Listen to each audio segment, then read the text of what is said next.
Leandro, esta mesa es para la familia. Puedes buscar un sitio afuera, se rió mi primo mientras los demás sonreían.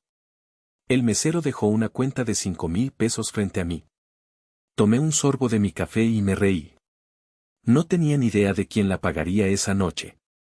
Si aún no estás suscrito al canal, haz clic en el botón de suscripción y activa la campanita para no perderte ninguna de nuestras historias. Tu apoyo significa todo para nosotros. Si esta historia te parece interesante, déjale un like. También me encantaría saber de qué ciudad eres, déjanos el nombre de tu ciudad en los comentarios. Ahora, empecemos con la historia. El motor de mi coche era un murmullo suave, un ronroneo discreto que contrastaba violentamente con la cacofonía que reinaba en mi cabeza. Estaba estacionado al otro lado de la calle, oculto en la penumbra que ofrecía un viejo fresno, observando la fachada del El Esplendor. El nombre del restaurante era, en sí mismo, una ironía. Letras doradas y brillantes prometían una noche de lujo, de celebración. Para mí, solo prometían un campo de batalla familiar que llevaba años evitando con éxito. Las luces del interior se derramaban sobre la acera, silueteando a las parejas que entraban y salían, riendo, ajenas a mi parálisis. Dentro, en algún lugar tras los gruesos cristales, mi familia ya estaba reunida. Mi clan. Una palabra que debería evocar calidez, pero que para mí solo sabía a ceniza y a obligación. Mi pulgar se cernía sobre el botón verde en la pantalla de mi teléfono, sobre el nombre de Clara. Mi esposa. Mi ancla. Hacía apenas 5 minutos que habíamos colgado, y sus palabras todavía resonaban en mi mente, un bálsamo de cordura en medio de mi ansiedad. No tienes que ir, Leandro. No les debes nada, me había dicho con esa calma firme que yo tanto amaba y envidiaba. Tu paz vale más que cualquier cena de compromiso. Tenía razón. Clara siempre tenía razón. Sabía perfectamente el circo que me esperaba ahí dentro, las sonrisas falsas, los cumplidos envenenados, las miradas de juicio velado. Sabía que cada minuto que pasara en esa mesa sería un pequeño trozo de mi alma que tendría que sacrificar en el altar de las apariencias familiares. Y sin embargo, aquí estaba. Atrapado. Porque contra la lógica aplastante de Clara, se alzaba una fuerza más antigua, más irracional, la imagen del rostro de mi madre. La había visto en mi mente durante toda la semana, desde su llamada. Su voz, temblorosa y cargada de una súplica que conocía demasiado bien, pidiéndome que viniera. Por favor, hijo. Solo una cena. Para reunir a la familia. Cerré los ojos, apretando el volante con una fuerza innecesaria. El cuero crujió bajo mis dedos. Era un chantaje emocional, uno muy bien perfeccionado a lo largo de décadas, y yo, a mis 38 años, seguía cayendo en la trampa. No era solo por ella, era por la sombra que se cernía detrás de su voz, la de mi tío Héctor, cuyo poder en la familia convertía las peticiones de mi madre en órdenes no escritas. Apagué el motor. El silencio se hizo más denso. La decisión estaba tomada, no por convicción, sino por el agotamiento de luchar una batalla que, de alguna manera, siempre perdía antes de empezar. Era hora de entrar a la boca del lobo. La llamada de mi madre, Beatriz, había llegado el martes anterior, interrumpiendo una tarde tranquila en mi oficina en casa.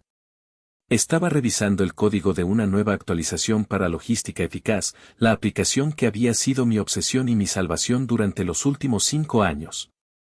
El sol se filtraba por la ventana, bañando mi escritorio en una luz cálida, y Clara estaba en la cocina, tarareando mientras preparaba café.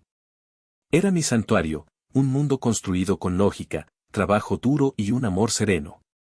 El nombre de mi madre en la pantalla fue la primera nota discordante. ¿Hijo? Leandro, su voz sonaba más frágil de lo habitual a través del altavoz. Hola, mamá. ¿Todo bien?, pregunté, intentando mantener mi tono ligero.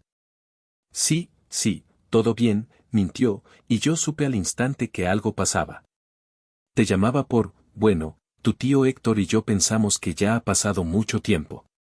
Queremos hacer una cena este sábado. Para reunir a la familia. En El Esplendor. Sentí como un nudo se formaba en mi estómago. El Esplendor. El restaurante favorito de mi tío, un lugar ostentoso y caro, el escenario perfecto para sus demostraciones de poder. Mamá, sabes que he estado muy ocupado con el trabajo, empecé, buscando la excusa de siempre. Lo sé, hijo, lo sé. Siempre tan trabajador, dijo, y por un momento creí que lo entendía. Pero entonces su voz bajó, volviéndose conspiradora, suplicante. Pero es importante, Leandro. Tu primo Mauricio acaba de cerrar un gran negocio. Queremos celebrarlo. Y tu tío quiere que estemos todos. Por favor. Detrás de su voz, pude escuchar un murmullo masculino, impaciente. Era él. Tío Héctor. El patriarca. El que movía los hilos. Mi madre era solo su mensajera. Mauricio cerró un negocio, repetí, sin poder ocultar mi escepticismo. Las noticias que me llegaban por canales no oficiales eran que el negocio de importaciones de mi primo era un barco que se hundía a toda velocidad. Sí.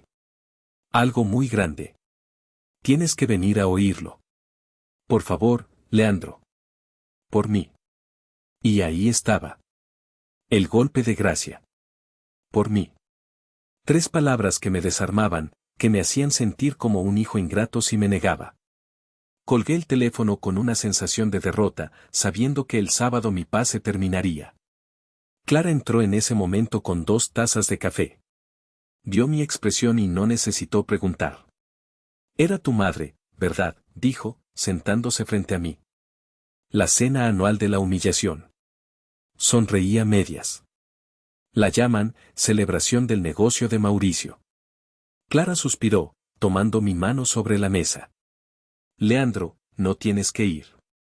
Eres un hombre adulto. Construiste todo esto tú solo, sin su ayuda, a pesar de ellos. No les debes tu tiempo ni tu tranquilidad. Tenía razón. Mi éxito era silencioso, digital, casi incomprensible para ellos.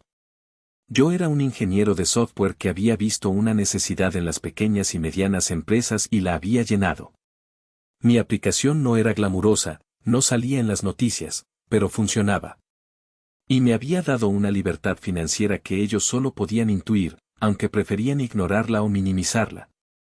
Para ellos, yo seguía siendo el chico raro, el introvertido que prefería los libros y las computadoras a los partidos de fútbol y las bravuconadas. Mi éxito era una afrenta a su visión del mundo, especialmente a la de mi tío Héctor y mi primo Mauricio. Para ellos, el éxito se medía en coches ruidosos, relojes llamativos y palmadas en la espalda. Mi trabajo era algo abstracto, casi vergonzoso. Jugar con computadoras, como lo había llamado mi tío en más de una ocasión. Recordé con una claridad dolorosa una comida familiar de cuando yo tenía 15 años. Había llegado eufórico, con un trofeo de primer lugar de la Feria de Ciencias Regional bajo el brazo. Lo puse sobre la mesa, esperando, si no orgullo, al menos un reconocimiento. Mauricio, que tenía 17 y ya se pavoneaba como el rey del mundo, lo miró con desdén. ¿Y eso qué es? Un premio por ser el más nerd. Mi tío Héctor soltó una carcajada. Déjalo, Mauricio. El chico tiene sus hobbies. Alguien tiene que arreglar las televisiones. Los hombres de verdad, como tú, hacemos negocios, movemos el mundo. Sentí como la cara me ardía. Miré a mi madre, buscando su defensa, pero ella solo me dedicó una sonrisa triste y cambió de tema. Esa fue la primera de muchas lecciones, mi mundo y el de ellos eran incompatibles. Mi valor en esa familia era nulo. Iré, le dije a Clara, volviendo al presente. Será la última vez. Se lo debo a mi madre. O quizás, me lo debo a mí mismo. Necesito cerrar este capítulo. Clara me miró con sus ojos sabios y tristes. Ten cuidado, mi amor. Los lobos siempre huelen la sangre, incluso si creen que es la suya la que celebran. Crucé la calle, el sonido de mis zapatos sobre el asfalto marcando un ritmo fúnebre hacia la entrada del restaurante.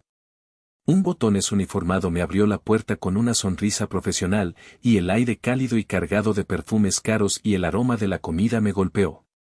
El interior del esplendor era un monumento al exceso, mármol pulido, lámparas de araña de cristal, camareros que se movían con una eficiencia silenciosa. Todo diseñado para hacerte sentir importante o increíblemente fuera de lugar. Yo me sentía lo segundo. Un maitre con un traje impecable se acercó. Buenas noches, señor. ¿Tiene una reservación? A nombre de Héctor Rivera, dije, y su expresión cambió al instante. Pasó del profesionalismo cortés al respeto casi servil. El nombre de mi tío abría todas las puertas en este lugar. Por supuesto, señor Rivera. Su familia lo espera. Por aquí, por favor. Lo seguí a través del laberinto de mesas, sintiendo las miradas curiosas de otros comensales. Me sentía como un impostor. Mi traje era de buena calidad, pero no tenía la arrogancia cosida en las solapas como el de los demás hombres de negocios que llenaban el local. Y entonces los vi. En el centro del salón principal, ocupando una larga mesa imperial, estaba mi clan. Eran ruidosos, expansivos, un torbellino de gestos y risas que absorbía toda la atención a su alrededor. En el centro de todo, como un rey en su corte, estaba Mauricio. Estaba contando una anécdota, gesticulando ampliamente con una copa de vino en la mano, y todos a su alrededor, especialmente mi tío Héctor, lo escuchaban embelesados. Mi llegada interrumpió el monólogo. El maitre anunció mi presencia con una discreta inclinación de cabeza y se retiró. Todas las cabezas se giraron hacia mí. El silencio que cayó fue breve, pero pesado. Mauricio fue el primero en reaccionar. Una sonrisa lenta y socarrona se dibujó en su rostro. Vaya, vaya. Miren a quien trajo el viento. El genio desaparecido. Hola a todos, dije, con una voz que sonó más firme de lo que me sentía. Los saludos fueron un mosaico de indiferencia. Mi tío Héctor me dedicó un seco asentimiento de cabeza, sus ojos evaluándome de arriba a abajo antes de volver a su copa. Valeria, la hermana de Mauricio, me barrió con la mirada, sus labios torcidos en una mueca que pretendía ser una sonrisa pero que no llegaba a sus ojos fríos y calculadores. Otros tíos y primos murmuraron saludos ininteligibles. La única que mostró algo de emoción genuina fue mi madre. Se levantó a medias, su rostro una mezcla de alivio y ansiedad. Hijo, qué bueno que viniste, susurró, pero no se atrevió a acercarse a darme un beso bajo la mirada vigilante de su hermano. Mi mirada recorrió la mesa.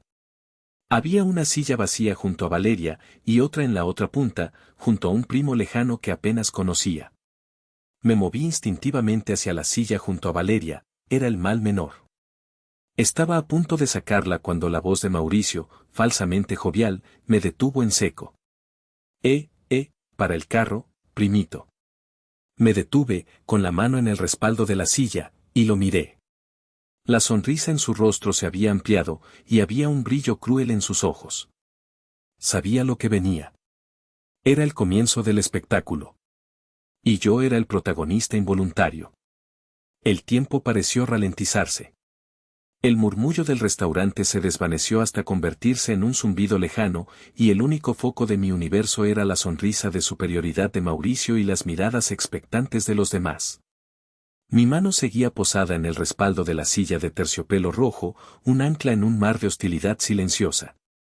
¿Pasa algo, Mauricio?, pregunté, manteniendo mi voz deliberadamente neutra. Cualquier atisbo de emoción sería una victoria para él. Él soltó una risita, una que estaba diseñada para ser compartida por el resto de la mesa. Se reclinó en su silla, adoptando la postura de un señor feudal a punto de impartir una lección a un siervo. Pasa que esa silla está ocupada, Leandro.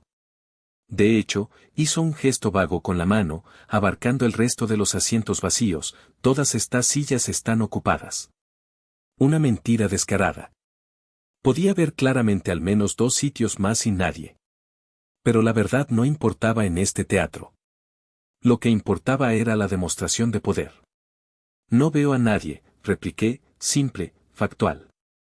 La sonrisa de Mauricio se ensanchó aún más, revelando una hilera de dientes demasiado blancos. Se inclinó hacia adelante, apoyando los codos en la mesa, como si fuera a compartir un secreto íntimo. Su voz bajó, pero cada palabra fue un proyectil diseñado para herir. Leandro, Leandro, Leandro, dijo, chasqueando la lengua. A veces eres tan literal. Verás, esta mesa, hizo una pausa dramática, asegurándose de tener la atención de todos, es para la familia. Dejó que la frase flotara en el aire, cargada de veneno. Y luego, para que no quedara ninguna duda de su intención, añadió el golpe final con una risa burlona, tú puedes buscarte un sitio afuera. Afuera. La palabra resonó en mi cráneo. No era una sugerencia. Era una orden. Una expulsión. Una declaración pública de que yo, a pesar de compartir su sangre, no pertenecía a ese círculo. No era uno de ellos. Era un extraño, un paria, alguien que debía ser relegado a la periferia, al frío, lejos de la calidez y la luz de la mesa familiar. Un torbellino de emociones me azotó. Primero, la humillación, caliente y punzante, subiendo por mi cuello hasta mis mejillas. Pude sentir la sangre ardiendo en mi cara. Luego, una oleada de ira, tan intensa que por un segundo temí perder el control, volcar la mesa, gritarles todas las verdades que llevaba años tragándome.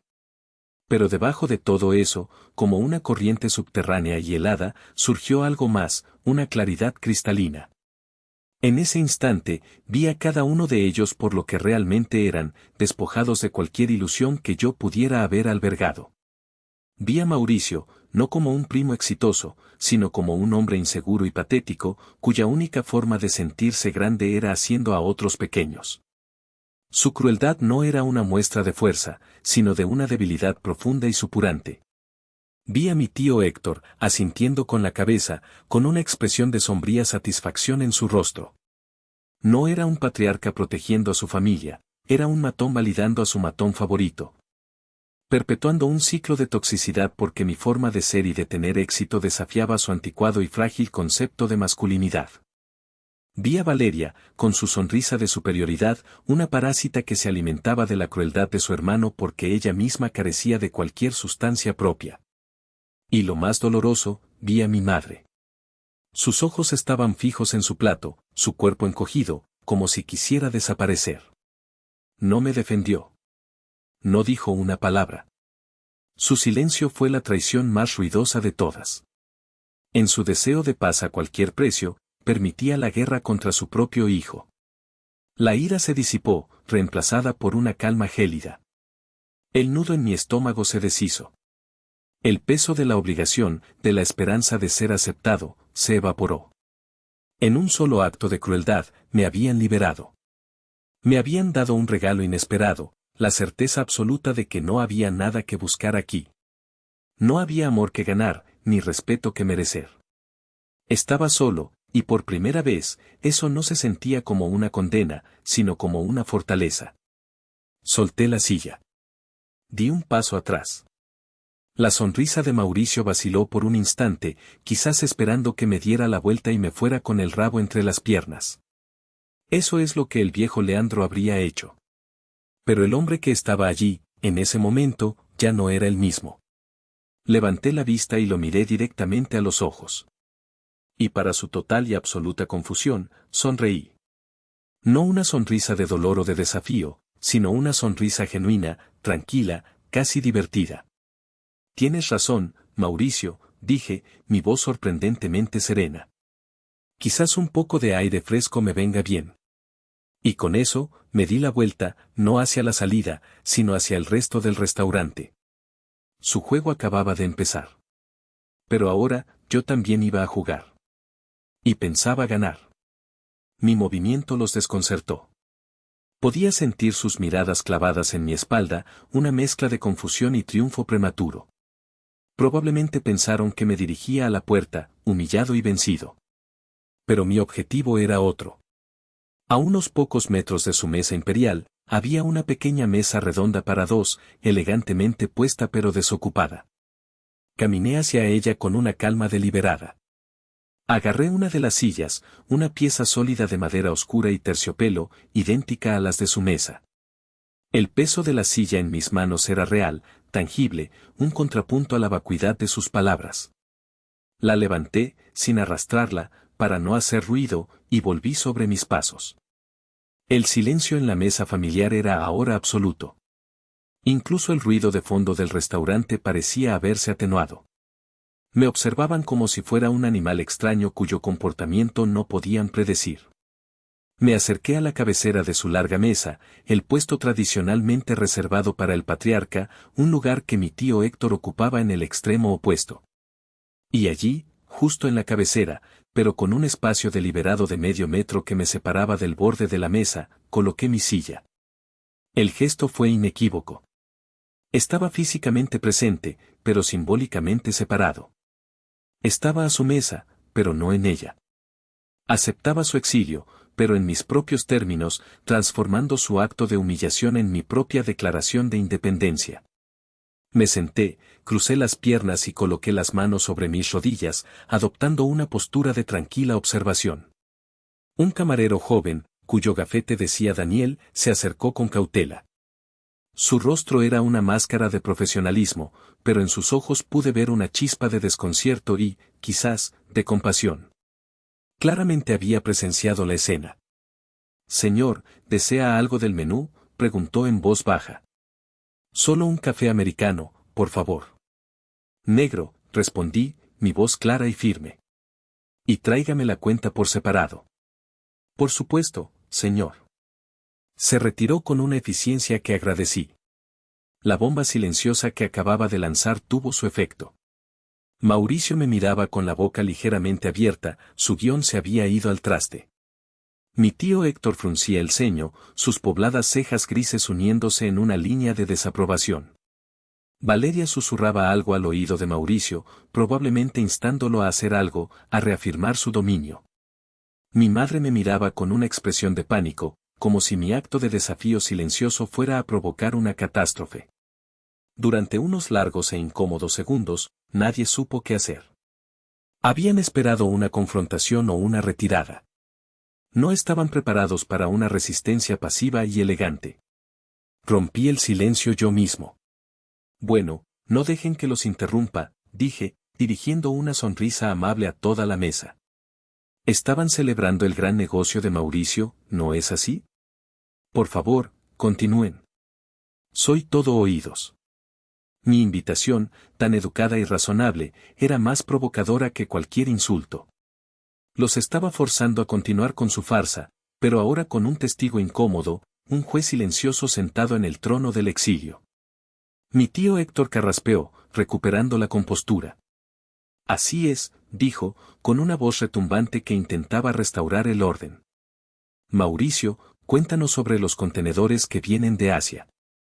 Mauricio, visiblemente sacudido, retomó su historia, pero su entusiasmo anterior había desaparecido. Su voz sonaba hueca, sus gestos eran menos expansivos. De vez en cuando, sus ojos se desviaban hacia mí, buscando una reacción que no pensaba darle. Daniel llegó con mi café. Lo colocó en una pequeña mesita auxiliar que trajo consigo, para no tener que invadir el espacio de la mesa principal. Un gesto sutil que no pasó desapercibido. Le di las gracias con un asentimiento. El aroma amargo y fuerte del café llenó mis sentidos, aclarándome aún más la mente. Mientras la familia reanudaba su ruidosa pantomima de celebración, yo me recliné en mi silla. Tomé un sorbo de mi café. Estaba perfectamente posicionado. Podía oír cada palabra, ver cada gesto, sentir cada corriente subterránea de tensión. Ellos me habían echado, pero al hacerlo, sin saberlo, me habían dado el mejor asiento de la casa.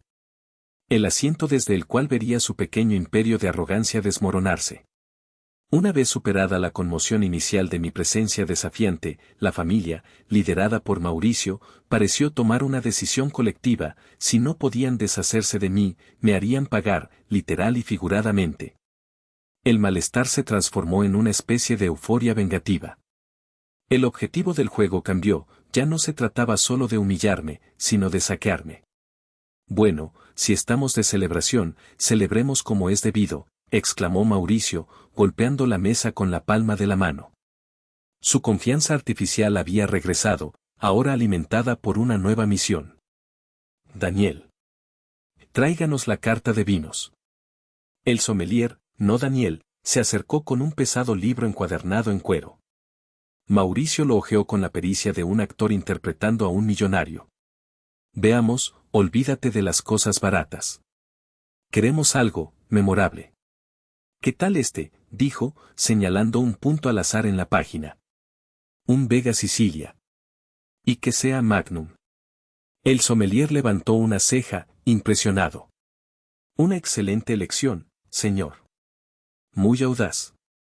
La audacia es mi segundo nombre, replicó Mauricio, lanzándome una mirada cargada de significado. El mensaje era claro: mira lo que te obligo a pagar. Yo permanecí impasible, dando otro sorbo a mi café. Mi calma parecía enfurecerlos, incitándolos a escalar la apuesta. Y para comer, continuó Valeria, tomando el menú. Yo quiero la langosta termidor. Siempre he querido probarla. Buena idea, hija, la apoyó mi tío Héctor. Yo pediré el chuletón de Wagyu, el más grande que tengan. Hay que darse un gusto. El resto de la mesa siguió el ejemplo. Fue una cascada de pedidos extravagantes. Ostras, caviar, foie gras, solomillos con medallas de oro comestible. Cada elección era más ostentosa que la anterior, y cada una iba acompañada de una mirada furtiva en mi dirección. No estaban pidiendo comida, estaban apilando ladrillos en el muro de su desprecio, y esperaban que yo pagara por cada uno de ellos. Con cada plato que llegaba, la conversación se volvía más ruidosa y jactanciosa. Hablaban de viajes a Europa que nunca habían hecho, de coches de lujo que no podían permitirse, de inversiones brillantes que solo existían en su imaginación. Era una sinfonía de mentiras y exageraciones, todo para impresionarse mutuamente y, sobre todo, para restregarme en la cara la vida que ellos asumían que yo tenía y que creían merecer más que yo. El mes que viene nos vamos a esquiar a Aspen, mintió Valeria, mientras sorbía ruidosamente una ostra. ¿Tú esquías, Leandro? Ah, no, claro. Es un deporte muy social. Mauricio está pensando en comprar un yate, añadió su padre, el tío Héctor, con el pecho hinchado de un orgullo ficticio. Algo pequeño, para empezar. Unos 60 pies. Yo seguía en silencio, un espectador en su obra de teatro del absurdo. Mi mente, sin embargo, no estaba en silencio. Se había deslizado hacia el pasado, conectando los puntos de este patrón de comportamiento que se extendía a lo largo de toda mi vida. Recordé el día de mi boda con Clara. Fue una ceremonia pequeña, íntima, exactamente como la queríamos. Pero mi madre había insistido en invitar al clan. Durante el brindis, Mauricio, ya medio borracho, tomó el micrófono. Empezó con los tópicos habituales, pero pronto su discurso se desvió hacia un territorio malicioso. Y a mi primito Leandro, dijo, arrastrando las palabras. ¿Quién lo iba a decir? El calladito, el que siempre estaba con sus libros. Ha conseguido una mujer maravillosa. Clara, querida, eres una santa. Tienes que tener una paciencia infinita. No fue un cumplido. Fue una insinuación de que Clara se había conformado con menos, de que yo no estaba a su altura. Vi el dolor en los ojos de Clara y la furia impotente en los de sus padres.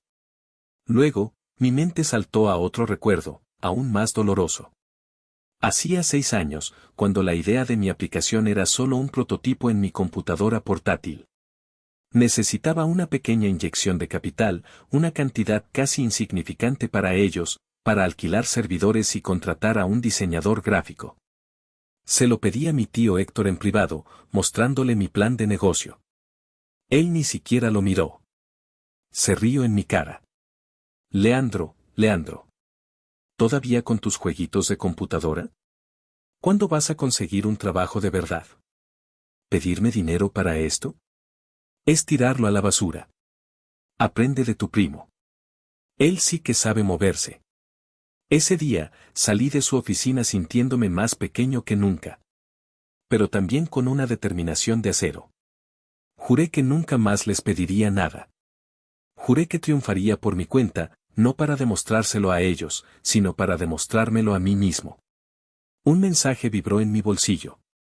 Era Clara. ¿Cómo va la tortura? Saqué el teléfono discretamente debajo de la mesa. Están pidiendo hasta las servilletas de oro. El espectáculo es fascinante.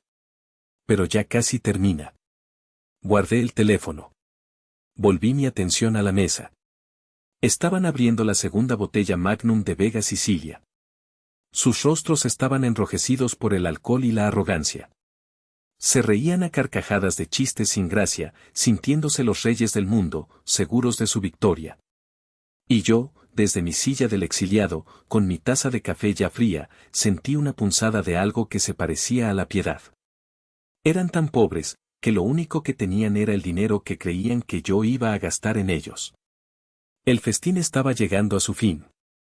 Y el plato principal, la cuenta, estaba a punto de ser servido. El final del festín fue tan grandilocuente como su comienzo. Postres con nombres franceses impronunciables, cafés especiales y una ronda final de licores carísimos que nadie realmente quería, pero que pidieron por el puro placer de inflar la cuenta. La mesa era un paisaje de devastación culinaria, platos vacíos, copas manchadas de vino, migas esparcidas sobre el mantel de lino blanco. Los miembros de mi familia se reclinaban en sus sillas, satisfechos, con la respiración pesada y una sonrisa de triunfo perezoso en sus rostros. Habían ejecutado su plan a la perfección. Habían comido y bebido como la realeza a costa, según ellos, del bufón de la corte. Ahora solo quedaba el acto final, la presentación de la cuenta y mi esperada capitulación. Vi a Mauricio buscar con la mirada a nuestro camarero, Daniel, y hacerle un gesto sutil con la cabeza. Un gesto que decía, es la hora. Daniel, con su rostro impasible de siempre, se acercó a la mesa. Llevaba en la mano una discreta carpeta de cuero negro. Se movió por el lateral de la mesa, y tal como Mauricio había planeado, se detuvo a mi lado. Con un movimiento casi ceremonial, colocó la carpeta sobre la pequeña mesa auxiliar junto a mi taza de café vacía. Su cuenta, señor, dijo, aunque sus palabras parecieron dirigidas a todo el cosmos. Un silencio denso y expectante cayó sobre la mesa. Todas las conversaciones cesaron. Todas las miradas, antes furtivas, ahora eran directas, fijas en mí. Era una jauría de lobos esperando que la presa herida diera su último suspiro. Con una lentitud deliberada, extendí la mano y abrí la carpeta de cuero. Dentro, un largo recibo detallaba la carnicería financiera. Mis ojos recorrieron la lista de vinos, los platos exóticos, los postres, y al final, en negrita, la cifra total. 5.247 pesos. Casi 100.000 pesos. Una suma obscena para una sola cena. Una suma que podría representar el salario de varios meses para una persona normal. Una suma que ellos habían acumulado con un regocijo malicioso, seguros de que la carga recaería sobre mí. Levanté la vista del recibo y miré a mi alrededor, encontrando cada par de ojos. Vi la avidez en los de Valeria, la arrogancia satisfecha en los de mi tío Héctor, la ansiedad nerviosa en los de mi madre, y en los de Mauricio, un triunfo absoluto. Él se estiró en su silla, perezosamente, como un gato que acaba de devorar a un canario. De esto te encargas tú, ¿verdad, campeón?, dijo, su voz goteando con descendencia. Para ti esto no es nada. No respondí de inmediato. Dejé que el silencio se alargara, que su confianza se solidificara, que su victoria pareciera completa. Luego, volví a mirar la cuenta, la estudié un segundo más, como si estuviera considerando la logística del pago. Y entonces, lo hice. Dejé escapar una risa. No fue una risa fuerte ni explosiva. Fue un sonido suave, bajo, casi un murmullo. Una risa que no contenía alegría, sino una ironía tan profunda y amarga como el café que había bebido. Una risa que decía, no tenéis ni la más remota idea de lo que está pasando. La reacción fue instantánea. La sonrisa de Mauricio se congeló en su rostro. La expresión de mi tío Héctor se endureció. La confusión onduló por la mesa como una onda expansiva. Mi risa era una nota discordante en su sinfonía de triunfo, un elemento que no encajaba en su ecuación. ¿Qué es tan gracioso?, preguntó Mauricio, su tono perdiendo el borde perezoso y adquiriendo una nota de irritación. ¿Acaso el número te asusta? Levanté la cabeza lentamente, y mi sonrisa irónica se transformó en una sonrisa genuina, pero afilada como el borde de un cuchillo. Lo miré directamente a los ojos, disfrutando del desconcierto que vi en ellos. No, Mauricio.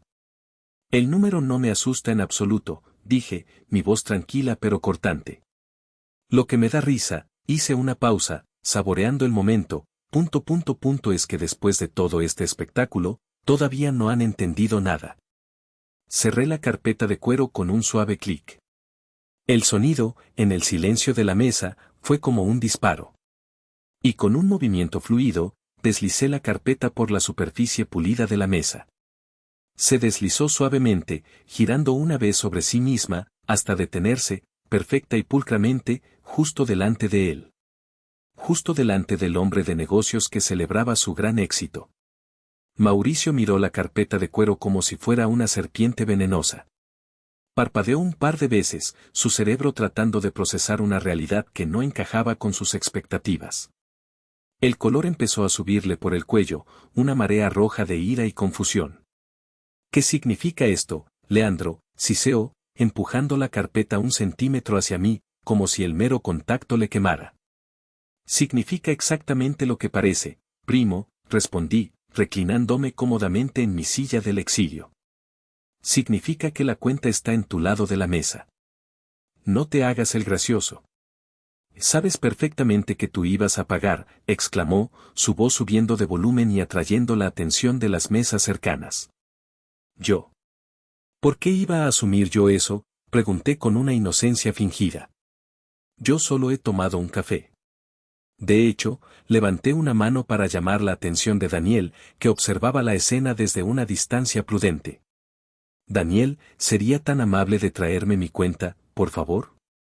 La del café. Daniel asintió y se dirigió a la terminal.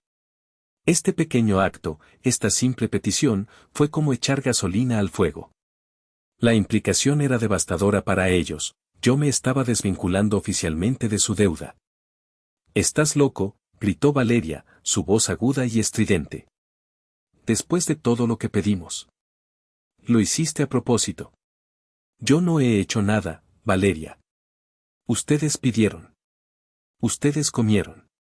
Ustedes bebieron», repliqué, mi calma un contraste deliberado con su histeria creciente.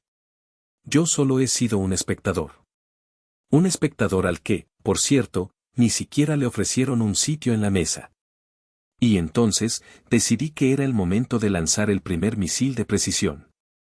El que llevaba guardando toda la noche». Giré mi atención de nuevo hacia Mauricio, mi tono cambiando de la ironía a una seriedad cortante. «Pero hablemos de negocios, ya que estamos de celebración», dije.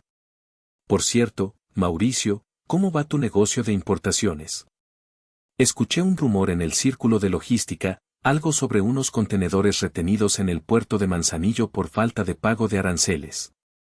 Y que tus proveedores en Asia están un poco impacientes. Espero que solo sean chismes, claro. Sería una lástima que tu gran negocio se viniera abajo por un pequeño problema de flujo de caja. El silencio que siguió fue atronador. Pude oír el zumbido del aire acondicionado. El rostro de Mauricio pasó del rojo al blanco pálido en cuestión de segundos.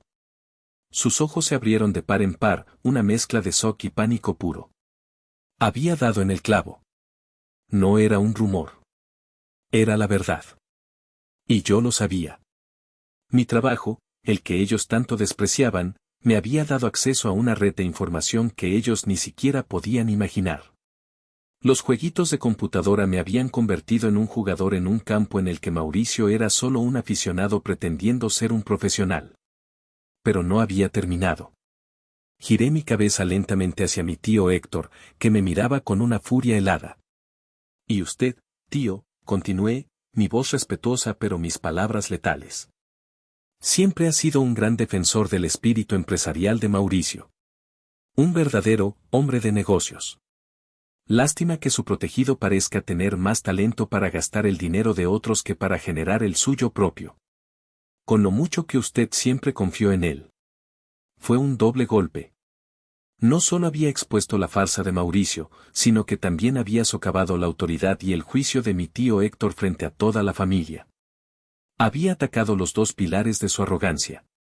La máscara de patriarca de mi tío se resquebrajó.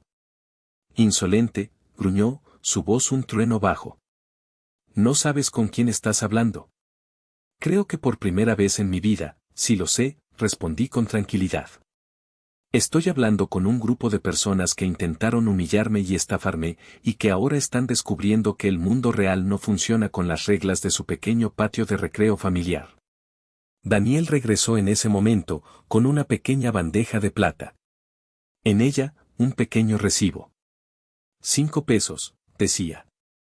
$5. El precio de mi café y de mi libertad. Saqué un billete de 10 de mi cartera y se lo entregué. Quédese con el cambio, Daniel. Gracias por su excelente servicio. El contraste entre mi pequeña y ordenada transacción y la monstruosa cuenta que yacía como una bomba de tiempo en su mesa fue la humillación final. La cara de Mauricio era un poema. Parecía un niño al que le acababan de decir que Santa Claus no existía y que, además, le debía una fortuna al fisco. Su castillo de naipes, construido con mentiras y arrogancia, se había derrumbado con solo unas pocas palabras bien elegidas. El colapso de la fachada de Mauricio y la herida abierta en el orgullo del tío Héctor desataron el caos. La fina capa de civilidad que quedaba se hizo añicos, y la verdadera naturaleza de la dinámica familiar emergió en toda su fea gloria. Leandro, rugió mi tío Héctor, poniéndose de pie de un salto. Su corpulenta figura proyectaba una sombra sobre la mesa.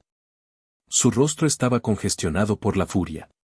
Golpeó la mesa con el puño, haciendo que las copas y los cubiertos tintinearan peligrosamente. ¿Qué crees que estás haciendo? Esto es una falta de respeto intolerable. Somos tu familia. Familia, repliqué, poniéndome de pie también, no por intimidación, sino para encontrarme con su mirada al mismo nivel. Una familia no le dice a uno de sus miembros que se siente afuera. Una familia no intenta usar a uno de sus miembros como una cartera andante. Lo que ustedes son, tío, es un clan unido por la conveniencia y la codicia. Y yo ya no quiero formar parte de él. Mauricio, recuperándose del shock inicial, también se levantó. Su pánico se había transformado en una rabia desesperada. Tú planeaste esto, me acusó, señalándome con un dedo tembloroso. Viniste aquí para humillarnos. Te equivocas, Mauricio. Yo vine aquí porque mi madre me lo pidió. Vine esperando, quizás estúpidamente, una velada normal. Ustedes fueron los que planearon la humillación. Yo simplemente decidí no ser la víctima de su guión. Escribí mi propio final. Paga la cuenta, Leandro, gritó Valeria, su voz al borde del llanto. No podemos pagar esto. No es justo. Justo, me reí, una risa corta y sin alegría. ¿Te pareció justo pedir langosta y vino de $500 esperando que yo lo pagara sin rechistar? ¿Te pareció justo reírte cuando tu hermano me echó de la mesa? La justicia, Valeria, a veces tiene un sabor amargo. La atención de las mesas circundantes era ahora total. Éramos el espectáculo principal del restaurante. Algunos comensales miraban con desaprobación, otros con un morbo indisimulado. El personal del restaurante se mantenía a una distancia respetuosa, pero sus ojos estaban alerta. Fue entonces cuando mi madre, Beatriz, finalmente actuó. Se levantó, con el rostro bañado en lágrimas, y se interpuso entre mi tío y yo. Me agarró del brazo, sus dedos fríos y temblorosos. Hijo, por favor, sollozó, su voz rota. Basta ya. Por mí, por favor. Somos una familia. Arreglemos esto. Paga la cuenta y nos vamos a casa. Ya hablaremos allí. Su súplica fue la prueba más dura de la noche. Mirar a mi madre llorar, ver su genuina angustia, me partió el corazón. Por un instante, una fracción de segundo, el viejo Leandro, el hijo obediente que solo quería la aprobación de su madre, estuvo a punto de ceder. El peso de años de condicionamiento era inmenso. Pude sentir una punzada de duda. ¿Valía la pena todo este dolor? ¿No sería más fácil pagar, tragarme el orgullo una vez más, y restaurar la frágil paz? Pero entonces, vi más allá de sus lágrimas. Vi el patrón. Su intervención no era para defenderme a mí, sino para apaciguar a su hermano, para extinguir el fuego que amenazaba con consumir su precaria ilusión de armonía. Estaba pidiéndome, una vez más, que me sacrificara por el bien de la familia, un bien que nunca me incluía a mí. Y la voz de Clara resonó en mi cabeza, clara y fuerte: tu paz vale más. Retiré suavemente mi brazo de su agarre. La miré a los ojos, y dejé que viera todo mi dolor, toda mi resolución. No, mamá, dije, mi voz más suave ahora, pero no menos firme. No puedo. Si pago esta cuenta, les estaré diciendo que lo que hicieron esta noche está bien. Les estaré diciendo que pueden seguir tratándome como basura siempre que les convenga. Y no está bien. Lo hago precisamente por ti, y por el respeto que merezco como tu hijo. No puedo permitir que sigan tratando al hijo de Beatriz de esta manera. Mi respuesta la dejó sin palabras. Nunca le había hablado así, con esa mezcla de amor y una determinación inquebrantable. En ese momento de vulnerabilidad, sentí una oleada de poder, una tentación oscura. Podría destruirlos. Podría enumerar cada una de sus deudas, cada uno de sus fracasos, cada una de sus hipocresías. Podría convertirme en el monstruo que ellos siempre habían pretendido que era. Por un instante, una sonrisa cruel quiso formarse en mis labios, la misma que había visto en Mauricio 1000 veces. La reprimí con fuerza. Yo no me convertiría en él. Respiré hondo, anclándome en mi nueva identidad. No necesitaba destruirlos. Solo necesitaba alejarme. He pagado mi café, anuncié a la mesa en general. Mi negocio aquí ha terminado. Me puse la chaqueta, un gesto simple que se sintió como ponerme una armadura. La atmósfera en la mesa era una mezcla tóxica de incredulidad, furia y pánico creciente. Se dieron cuenta de que no estaba bromeando. Realmente me iba a ir. No te atreverás a dejarnos aquí con esta deuda, siseó el tío Héctor, su voz baja y amenazante. Oh, sí que me atrevo, respondí, mirándolo fijamente. Ustedes crearon esta situación. Disfruten resolviéndola. Me di la vuelta, dándoles la espalda. Fue uno de los actos más liberadores de mi vida. Cada paso que daba hacia la salida era un paso lejos de años de menosprecio y manipulación. Detrás de mí, la cacofonía estalló de nuevo. Y Leandro, vuelve aquí, gritaba Mauricio. No puedes hacernos esto, sollozaba Valeria. Hijo, por el amor de Dios, se lamentaba mi madre. No me giré. Seguí caminando, con la cabeza alta. El maitre d' me observaba desde su podio con una expresión indescifrable. Los otros comensales se habían callado, siguiendo mi procesión con la mirada. Me sentía como el protagonista de una película en la escena final, caminando a cámara lenta mientras el mundo explotaba a mis espaldas. Al pasar por la barra, vi a Daniel, el joven camarero, de pie junto a la caja registradora, puliendo un vaso pero con los ojos fijos en el drama que se desarrollaba. Nuestros ojos se encontraron por un segundo. En su mirada no había juicio, solo una especie de comprensión profesional. Él había visto todo. Me desvié de mi camino hacia la salida y me acerqué a la barra. Saqué mi cartera de nuevo. Esta vez, saqué un billete de $100. Lo deslicé discretamente sobre la barra de madera pulida. Daniel me miró, sorprendido. Por su paciencia y su profesionalismo esta noche, le dije en voz baja. Ha sido un espectáculo lamentable, y usted lo ha manejado con una clase impecable. Él parpadeó, mirando el billete y luego a mí. Señor, no es necesario. Insisto, dije con una pequeña sonrisa. Considérese una víctima colateral. Cómprese algo bueno. Este pequeño acto era importante para mí. Necesitaba demostrarme a mí mismo que mi decisión no nacía de la tacañería o la malicia. No tenía ningún problema con el dinero. Mi problema era con el abuso, con la falta de respeto, con la presunción de que mi éxito les pertenecía. Pagarle generosamente al único extraño que me había tratado con dignidad esa noche era mi forma de reafirmar mis propios valores. Daniel asintió lentamente, tomando el billete. Gracias, señor. Que tenga una buena noche. Usted también, Daniel. La necesitará. Con eso, reanudé mi camino hacia la libertad. Empujé la pesada puerta de cristal y salí al aire fresco de la noche. El aire de la Ciudad de México, normalmente cargado de contaminación, me pareció el más puro y limpio que había respirado en mi vida. Me detuve en la acera por un momento, respirando hondo, dejando que la calma me inundara. Había sobrevivido. No, más que eso. Había ganado. No les había ganado a ellos, me había ganado a mí mismo. Había roto las cadenas que me habían atado a su toxicidad durante 38 años. Sabía que la noche no había terminado. Sabía que vendrían detrás de mí. Pero ya no les tenía miedo. La confrontación final se llevaría a cabo en mi territorio, el mundo real, lejos de la burbuja de su arrogancia. Y yo estaba listo. El estacionamiento estaba mal iluminado, salpicado de charcos de luz anaranjada bajo las farolas. El sonido de mis pasos resonaba en el silencio, un ritmo constante que me llevaba hacia mi coche, hacia mi vida. Ya podía sentir la anticipación de llamar a Clara, de contarle todo, de escuchar su voz orgullosa.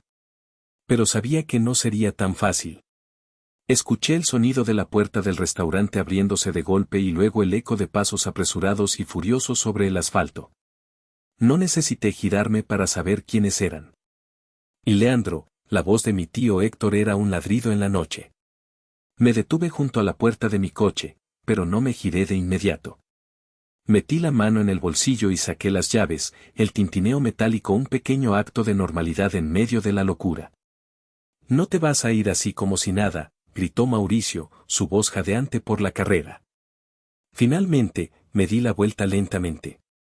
Estaban a unos metros de mí, sus figuras recortadas contra la luz del restaurante. Parecían dos depredadores acorralados, su furia ahora mezclada con una evidente desesperación. Ah, no, pregunté con calma. ¿Y qué piensan hacer para detenerme?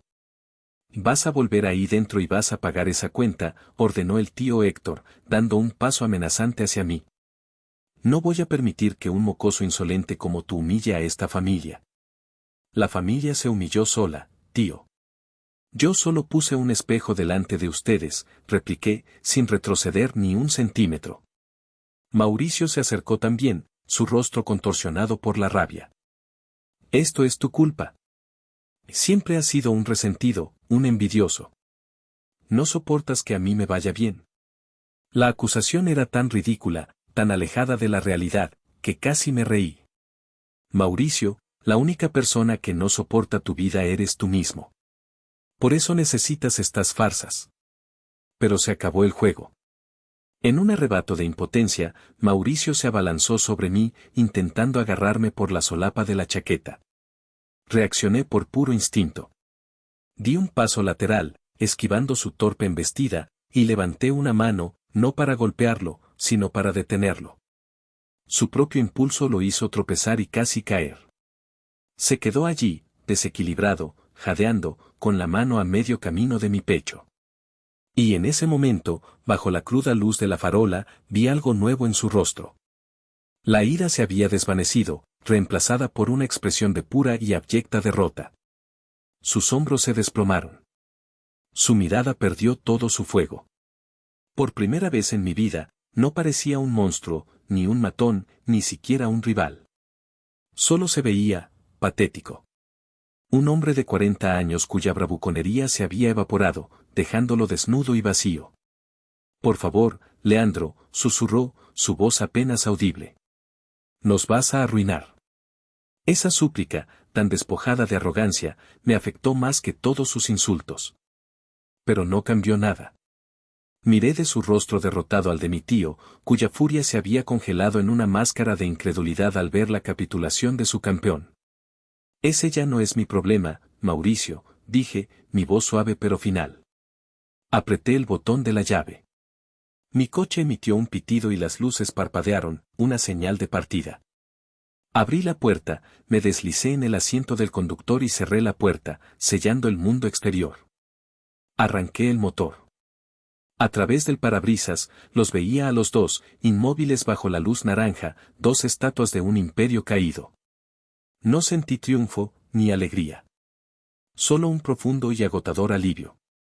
Puse el coche en marcha y me alejé, dejando atrás el estacionamiento, el restaurante y 38 años de una vida que ya no era la mía. El viaje a casa fue extrañamente tranquilo. No puse la radio. Solo escuchaba el sonido del motor y el de mi propia respiración, que poco a poco se iba normalizando. Al llegar, Clara me estaba esperando en la puerta. No necesité decir una palabra. Me vio, y su rostro se iluminó con una mezcla de alivio y orgullo. Me abrazó con fuerza, y en ese abrazo, sentí que por fin estaba en casa, en mi verdadera familia. Le conté todo, cada detalle, cada palabra, cada gesto. Ella escuchó en silencio, asintiendo de vez en cuando, su mano siempre en contacto con la mía. Cuando terminé, me dijo, estoy tan orgullosa de ti, Leandro. No por lo que les hiciste, sino por lo que hiciste por ti. Los días siguientes fueron silenciosos. Mi teléfono no sonó. No hubo mensajes de texto furiosos ni llamadas llorosas. Era un silencio antinatural, el tipo de calma que precede a la noticia de un desastre. Me negué a contactarlos. La pelota estaba en su tejado. La noticia, cuando llegó, no vino de ellos. Vino, como suelen hacerlo los chismes familiares, por una vía indirecta. Una tía lejana, prima de mi madre, llamó a Clara una semana después, supuestamente para preguntar por una receta, pero en realidad, para soltar toda la información. La historia que contó era incluso más caótica de lo que había imaginado. Después de que me fui, la discusión en el restaurante se había vuelto nuclear. Mauricio y mi tío Héctor se culparon mutuamente a gritos. La gerencia del restaurante, harta del escándalo, los amenazó con llamar a la policía si no pagaban la cuenta de inmediato. En su desesperación, tuvieron que hacer una ronda de llamadas humillantes a amigos y otros familiares, pidiendo dinero prestado para cubrir la deuda. La vergüenza había sido pública y total. El gerente, además, les había informado cortésmente que su derecho de admisión quedaba revocado permanentemente. La familia Rivera ya no era bienvenida en el esplendor. Según la tía, la pelea entre Mauricio y su padre había continuado durante días. El gran negocio de Mauricio era, en efecto, un fraude a punto de estallar, y la humillación de la cena había sido la gota que colmó el vaso. Su relación, antes tan unida en su arrogancia, se había fracturado. Colgamos el teléfono, y Clara y yo nos miramos. No había satisfacción en la noticia de su desgracia. Solo una triste confirmación de lo que ya sabíamos, su mundo era frágil, construido sobre cimientos de mentiras. Esa misma tarde, mi teléfono vibró. Era un mensaje de mi madre. Mi corazón dio un vuelco. Me preparé para un largo párrafo de recriminaciones o súplicas. Pero el mensaje solo contenía 2 palabras. Lo siento. 2 palabras. Después de toda una vida. Miré el mensaje durante mucho tiempo. Sentí una oleada de emociones complejas, alivio, tristeza, un atisbo de esperanza. Le mostré el teléfono a Clara. Ella leyó el mensaje y me apretó la mano. ¿Qué vas a hacer?, preguntó suavemente. Pensé en todo lo que había pasado. En la silla vacía, en el café solitario, en la cuenta sobre la mesa. Pensé en el rostro patético de Mauricio y en las lágrimas de mi madre. Había ganado una batalla, pero la guerra por tener una relación sana, si es que era posible, apenas comenzaba. Y ahora, las reglas las ponía yo. Tomé el teléfono y escribí mi respuesta. Yo también, mamá. Cuando estés lista para hablar, solo tú y yo, llámame. Envié el mensaje. Y por primera vez en mucho tiempo, sentí una paz profunda y verdadera. Había trazado una línea. Había establecido un límite. Había perdido una familia en el sentido en que ellos la definían, pero había recuperado mi dignidad y mi derecho a ser respetado. Miré por la ventana de mi oficina, la misma desde la que había recibido la llamada una semana antes. El sol se estaba poniendo, tiñendo el cielo de colores cálidos. Mi santuario estaba intacto. Y yo, por fin, era el único dueño de mi propia valía. El futuro, por primera vez, se sentía completamente mío.